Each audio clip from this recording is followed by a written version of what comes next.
কেউ আমার থামান ভাই, কেউ আমার থামান, কেউ যদি বললেন ফোন দেন ভাই, কেউ। আসসালামু আলাইকুম, আশা করি আপনারা সবাই ভালো আছেন। আলহামদুলিল্লাহ আমিও ভালো আছি। তো আমি এখন কথা বলবো আমাদের বাংলাদেশের অনেক গুণী জ্ঞানী একজন ইউটিউবারকে নিয়ে। তো এই ইউটিউবারকে আমি সাইলেন্ট কিলার বলে থাকি। সাইলেন্ট কিলার কি কারণে বলি, এর যে পার্সোনালিটি আছে এটা অনেক সহজ সরল বলতে পারেন। একদম নিরীহ ঠান্ডা মেজাজ দিয়ে সবসময় চলাফেরা করেন। ওনার সাথে যদি কারো ঝগড়াও লাগে, কোনো সমস্যা বা ঝামেলা তৈরি হওয়ার যে বিষয়টা রয়েছে এমনটাও যদি হয়, তারপরেও উনি অনেক কুল মেজাজে জিনিসটাকে নিয়ে কথা বলতে পারেন, যার কারণে আমি ওনাকে সাইলেন্ট কিলার বলে থাকি। তো ওনার নামটি হচ্ছে আমাদের শ্রদ্ধেয় বড় ভাই মাসুম ভাই। তো উনি কিছুদিন আগে একটা ভিডিও আপলোড করেছিলেন ওনার ইউটিউব চ্যানেলে। তো ভিডিওটি হচ্ছে আমাদের বাংলাদেশের ঢালিউডের একমাত্র mega star superstar number one Shakib খানের মুভি আসতে চলেছে। এই মুভির নাম হচ্ছে তুফান। এই মুভির ডিরেক্টর হচ্ছে রায়হান রাফি, আমাদের দেশের সব থেকে জ্ঞানী গুণী এবং অনেক ভালো মানের একজন ডিরেক্টর। বর্তমান আমাদের ঢালিউডকে আপনারা যারা দর্শক রয়েছেন তাদেরকে সিনেমা হলমুখী করতেছেন। এর কারণে আমরা অনেকেই হলমুখী হচ্ছি, কারণ অনেক ভালো পরিমাণের কন্টেন্ট উনি বর্তমান সময়ে আমাদেরকে দিতেছেন, যার কারণে। তো এই যে ওনারা যে একটা মুভি আসতেছে নতুন, এই মুভির নাম হচ্ছে তুফান। এই তুফান মুভিটাকে তো শাকিব খানের আপকামিং মুভি তুফান, সেটার টিজার চলে আসছে এবং সেটাতে আমি এখন একটু রিয়াক্ট করবো। বাট দিয়েছেন আমাদের শ্রদ্ধেয় বড় ভাই মাসুম ভাই। তো এই রিয়াকশন দেওয়ার সর্বপ্রথমেই উনি ওনার ঘাড়টাকে বাঁকা করে রেখেছিলেন, কারণ উনি বলতেছিলেন যে ওনার ঘাড়ে একটু সমস্যা হয়েছে, যার কারণে উনি ঘাড়টা বাঁকা করে রেখেছেন, এজন্য সরি বলেছিলেন, মাপসে নিয়েছিলেন যে উনি ওনার ঘাড়ের ব্যথার কারণে ঘাড়টা বাঁকা করে রাখতেছেন। এর জন্য যদি সমস্যা হয় তাহলে ওনাকে ক্ষমা করে যেন আমরা দেই। আমার ঘাড়ে একটু প্রবলেম হয়েছে, তো এই জন্য একটু ঘাড়টা বাঁকা, আমি মানে সোজা হইতে পারতেছি না, তো তারা হয়ে আছে, একটু ক্ষমা করবেন প্লিজ। তো তারপরে যখন উনি টিজারটা রিয়াকশন দিতেছিলেন, তো রিয়াকশনের একটা ক্লিপস ওনার কাছে বেশি ভালো লেগেছিল। তো ক্লিপটা হচ্ছে ওই টিজারের মধ্যে শাকিব খান ওনার ঘাড়টাকে মোচড় দিয়ে, আমাদের আঞ্চলিক ভাষায় মোচড় দেওয়া বলে, এমন করতেছিলেন। তো এটাই ছিল ওনার কাছে ইম্প্যাক্টফুল, সব থেকে বেশি ভালো। সবচেয়ে বেস্ট, আমি বেস্ট পার্টটা দেখাই শাকিব খানের, এই যে এই পার্টটা, ঘাটটা ঘাটটা তো এই যে এই বিষয়টা নিয়ে আমি কথা বলবো। তো আমাদের যে কোনো শরীরের যে কোনো অংশে যখন আমরা আঘাত পাই, তখন আমাদের কাছে মনে হয় যে পুরো শরীরটাই আমার অসুস্থ হয়ে গেছে। সাপোজ আমার যদি হাতের আঙ্গুলের এই জায়গায় একটু কেটে যায় বা কোনো কারণে প্রচণ্ড ব্যথা হয়, তাহলে আমি কিন্তু কোনো কাজই করতে পারবো না। আমার কাছে পুরো শরীরটা সুস্থ থাকা সত্ত্বেও আমার কাছে মনে হবে যে আমি অসুস্থ, কারণ আমার এই হাতের এই আঙ্গুলের এখানে কেটে গিয়েছে বা ব্যথা পেয়েছি, যার কারণে আমি কিন্তু কোনো কাজই করতে পারতেছি না। তো আর একটা বিষয়, আমি আমার ক্ষেত্রে না, আপনাদের ক্ষেত্রে আপনারা দেখবেন যে জায়গায় আমাদের আঘাত রয়েছে, যে জায়গায় আমাদের ব্যথা বা যে জায়গায় শরীরের যে কোনো জায়গায় সমস্যা, তখন কিন্তু আমাদের যত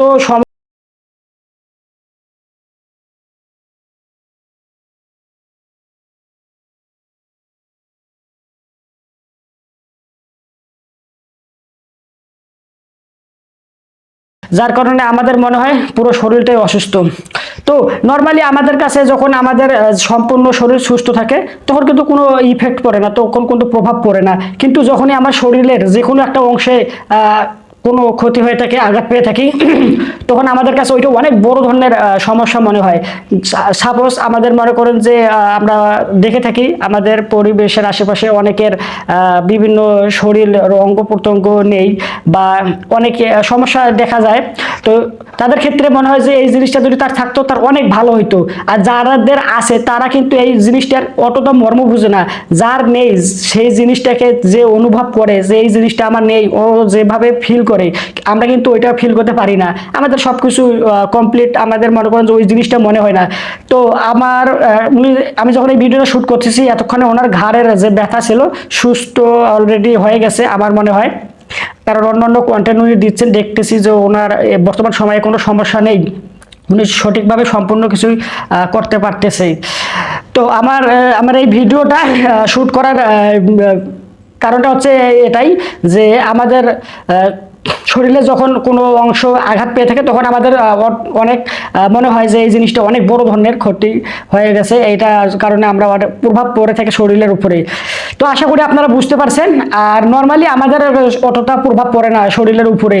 তো এই হচ্ছে আমার মতামত। আর আপনাদের মতামত অবশ্যই আমার ভিডিওর কমেন্ট করে জানাবেন যে এই বিষয়ে আপনার মতামত কি, বুঝছেন?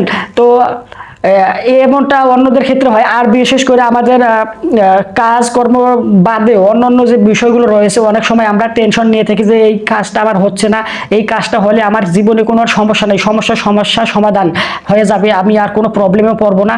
তো দেখা যায় ওই সমস্যা যখন আমরা সমস্যাটা সমাধান করি, তারপরও দেখা যায় যে এর থেকে আর বড় সমস্যা আমাদের জীবনে চলে আসে। তো আমি স্কুল লাইফটা আপনাদেরকে বিষয়টা বুঝাই। আমরা যখন ক্লাস 1, 2, 3-তে পড়ি তখন কিন্তু মনে হয় যে ক্লাস বড় উপরে যখন উঠবো তখন আরো সুযোগ সুবিধা পাবো, ওখানে আরো ফ্রি হয়ে যাব।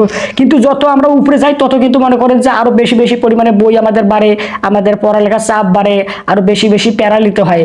তো এই যে আমাদের জীবনের ক্ষেত্রেও বিভিন্ন কাজের ক্ষেত্রে যখন আমি একটা কাজ করতেছি, এই কাজটা হয়ে গেলে আমার আর কোনো সমস্যা নেই, সমস্যা সমাধান হয়ে যাবে, হ্যাঁ, তারপরে মনে করেন চিল আর চিল। কিন্তু বাস্তবে এমনটা হয় না, দেখা যায় যে কাজটা আমি সমাধান করলাম তার থেকে বড় সমস্যা আমার জীবনে তৈরি হচ্ছে। তো এই হচ্ছে আমার ব্যক্তিগত মতামত। আর আপনাদের এই বিষয়ে আপনাদের মতামত কি? এক হচ্ছে আমাদের শরীরের যে বিভিন্ন অংশে আঘাত পেয়ে থাকি, যখন আঘাত পেয়ে থাকি তখন মনে হয় যে আসলে এই আঘাতটা সেরে গেলে আর শরীরে কোনো আঘাত হবে না। দ্বিতীয়ত হচ্ছে পারিবারিক ক্ষেত্রেও মনে করে যে বিভিন্ন যে আমরা কাজ কাম করে থাকি তখন আমাদের মনে হয় যে এই কাজটা শেষ হলে আমার কোনো সমস্যা আর নাই, এই কাজ করলেই শেষ কাজ, আমার আর কাজ করা লাগবে না। বা বিভিন্ন যে সমস্যা রয়েছে এই সমস্যাগুলো সমাধান হয়ে গেলে আর আমার সমস্যা হবে না, কারণ তারপরে আমি ফ্রি হয়ে যাব। কিন্তু বাস্তবে দেখা যায় তার ভিন্নটা, তার থেকে বড় সমস্যা আমাদের জীবনে চলে আসে। এই বিষয়ে অবশ্যই আপনার মতামত কমেন্ট করে জানাবেন। আর এই ভিডিওটা লাইক দিবেন, চ্যানেলটা সাবস্ক্রাইব করে পাশে থাকবেন। আর এই মাসুম ভাই যদি আমার এই ভিডিওটা দেখে থাকে, আমি ওনাকে মেনশন দিয়ে ভিডিওটা আপলোড দেবো, দেখে থাকে তাহলে আমি ওনার কাছ থেকে একটা কমেন্ট আশা করব, ওনার একজন বিগ ফ্যান হিসেবে। কারণ ওনার আমি প্রত্যেকটা ভিডিও দেখি। এর আগে উনি বিভিন্ন কন্ট্রোভার্সিতে জড়িয়েছিলেন, দেখা যাচ্ছে রাকিব ভাই নামে সর্বপ্রথম কন্ট্রোভার্সি তৈরি হয়েছিল। তো ওখানে কন্ট্রোভার্সিটা তৈরি হওয়ার কারণ ছিল উনি বিভিন্ন সময় বিভিন্ন কন্টেন্ট ক্রিয়েটরদেরকে বিভিন্ন মানে সমস্যা হয়, যেগুলো অশ্লীল ভিডিও বলেন বা রোস্টিং ভিডিও রোস্ট করেছিলেন ভিডিওর মাধ্যমে, যে উনি একটা ভুল করেছে, ভুলটা ধরিয়ে দিয়েছিলেন। কিন্তু উনি একটা গান দিয়েছিলেন আপলোড, গানটি হচ্ছে উফ বুঝলাম না। তো এই গানটাতে উনি যে বিষয়গুলোকে মানুষকে বোঝান যে এমনটা করা ঠিক না, এটা অশ্লীলতা ছড়াচ্ছে, কিন্তু তার গানের মধ্যে এই বিষয়টা ছিল, যার কারণে একটু কন্ট্রোভার্সি তৈরি হয়েছিল। তো এই যে কন্ট্রোভার্সি তৈরি হয়েছিল তখনও কিন্তু উনি কুল মেজাজে, ঠান্ডা মেজাজে বিষয়টা নিয়ে কথা বলেছিলেন। কিন্তু অন্যান্য ক্ষেত্রে অন্যান্য ব্যক্তি যখন এরকম কোনো সিচুয়েশনে পড়ে তখন কিন্তু তাদের মাথা গরম হয়ে যায়, তারা কিন্তু নিজেদের উপর কন্ট্রোল হারিয়ে ফেলে। কিন্তু এই মাসুম ভাইয়ের ক্ষেত্রে বিষয়টা ভিন্ন, উনি যে কোনো পর্যায়ে যে কোনো সিচুয়েশনে নিজেকে কন্ট্রোল রেখে কথা বলতে পারেন বা ওনার কাজকর্ম চালিয়ে যেতে পারেন। এই হচ্ছে প্রথম বিষয়। আর অল্প কিছুদিন আগে ওনার হচ্ছে কি বলবো, এনআই চৌধুরীর সাথে একটা সমস্যা তৈরি হয়েছিল। এখন এই বিষয়ে আমার মনে হয় সমস্যাটা সমাধান হয়ে গেছে ওনাদের মাঝে কথা বলার মাধ্যমে। তো উনি কিন্তু কন্টেন্ট ক্রিয়েশন করছে, আমি যেহেতু ওনার ভিডিও প্রত্যেকটা দেখি, তা আমার ওনার যে কন্টেন্ট ক্রিয়েটিং এর সিস্টেমটা হচ্ছে ওনার কোনো ক্যাটাগরি নেই। ক্যাটাগরিটা উনি ডেইলি দিন লাইফে যে কাজগুলো করে থাকেন, ধরেন একটা মুভি দেখেছে, ওই মুভিটাকে রিভিউ করে থাকেন, উনি একটা বই পড়েছেন, ওই বই থেকে ভালো খারাপ কি রয়েছে তা তুলে ধরেন, ওনার ডেইলি দিন লাইফে যা কিছু রয়েছে সমস্ত তুলে ধরেন।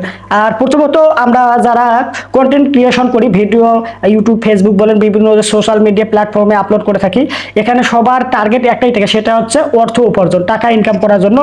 কিন্তু উনি বলেছিলেন উনি মনে করেন টাকা উপার্জন করা যাবে, এটা পরের হিসাব।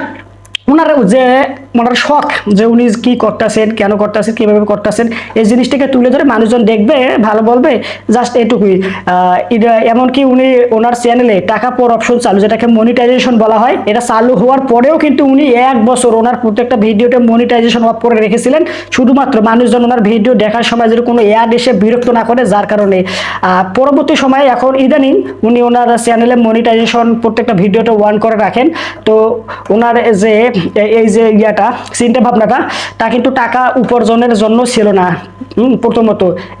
এখন উনি মনিটাইজেশন প্রত্যেকটা ভিডিওতে অন করে রাখেন, কিন্তু প্রথমে এটা ছিল না, শুধুমাত্র ওনার চিন্তা ভাবনা ছিল মানুষজন ভিডিও দেখবে, ওনার ডেইলি লাইফের যে স্টোরি যে বিষয়গুলো রয়েছে তুলে ধরবেন এর মাধ্যমেই। তো এই যে আমি এইগুলো কথা বললাম, ওনার ভিডিও দেখে এইগুলো আমি ওনার কাছ থেকে শুনেছি, এই তথ্যগুলো পেয়েছি, যার কারণে বললাম। মাসুম ভাই যদি আমার এই ভিডিওটা দেখে থাকেন তাহলে আমি ওনার কাছ থেকে একটা কমেন্ট আশা করতেছি, যে উনি একটা কমেন্ট করে এই বিষয়টা জানান যে উনি আমার ভিডিওটা আসলে দেখেছেন। হ্যাঁ, আর যে বিষয়টা আপনাদের সকলের আপনাদের কাছে জানার ইচ্ছা, যে আমি যে বিষয় নিয়ে কথা বললাম যে আমাদের শরীরে আঘাত লাগে, তখন কিন্তু অনেক বড় ধরনের মনে হয় যে এই সমস্যাটা মানে বড় ধরনের। হ্যাঁ, তখন কিন্তু আমাদের মনে হয় যে এই সমস্যাটা আমার অনেক বড় ধরনের প্রভাব ফেলেছে, এর কারণে আমি কিছু করতে পারতেছি না। দেখা যায় এই সমস্যার সমাধান হলে আর কোনো সমস্যা নাই, কিন্তু পরবর্তী লাইফে দেখা যায় যে আবারও এর থেকে বড় সমস্যা তৈরি হয়ে থাকে। তো আশা করি বুঝতে পারছেন, ভালো থাকবেন।